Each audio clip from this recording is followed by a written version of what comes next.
is Alfred Hitchcock, and I would like to tell you about my forthcoming lecture. It is about the birds and their age-long relationship with man. It will be seen in theaters like this across the country. In my lecture, I hope to make you all aware of our good friends, the birds. Theirs is a noble history, and through it all, man has played a conspicuous part. This cave drawing is one of man's earliest sketches of his feathered friend. One can see at once the loving care with which the artist depicted his subject.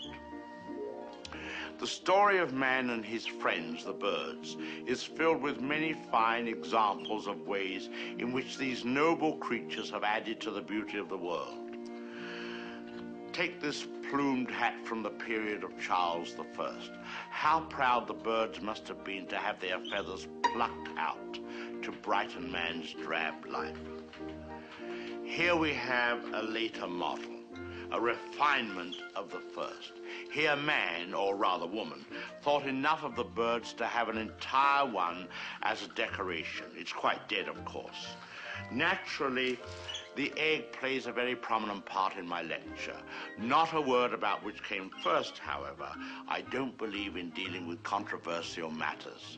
Thousands of years ago, man was satisfied merely to steal an egg from a nest and use it for food. Now he has perfected this process by imprisoning each hen in a separate cage and by scientifically manipulating the lights so that she doesn't fall into the rut of the old 24-hour day. Thus, he can induce the bird to reach fantastic heights of egg production. Originally, there were many varieties of birds on Earth. Some have become extinct. The great auk, the passenger pigeon, and the famous dodo bird have all disappeared. Actually, they didn't exactly disappear.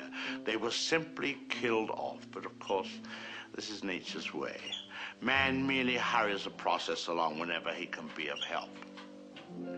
Man and birds have been responsible for a great many advances in our civilization. For example, the bird was the inspiration for the invention of gunpowder, and it was his speed that brought about the development of the shotgun.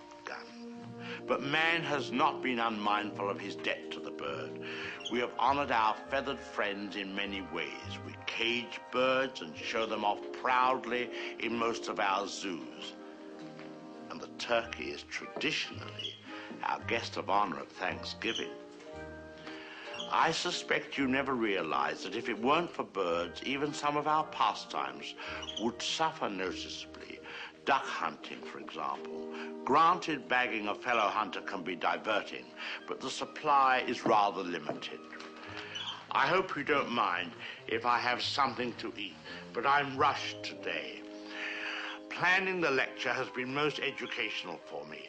I've begun to feel very close to the birds and have developed a real sympathy for our little...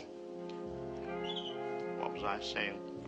Oh yes, I've come to feel very close to the birds and have come to realize how they feel when... I don't think I'll eat just now. Hardly proper with all of you here. Surely the birds appreciate all we've done for them.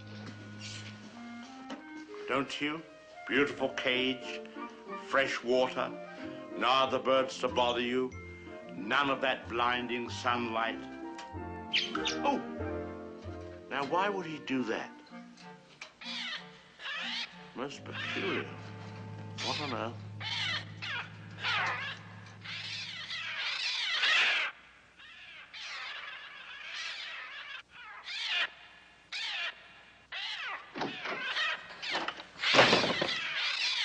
They're coming! They're coming!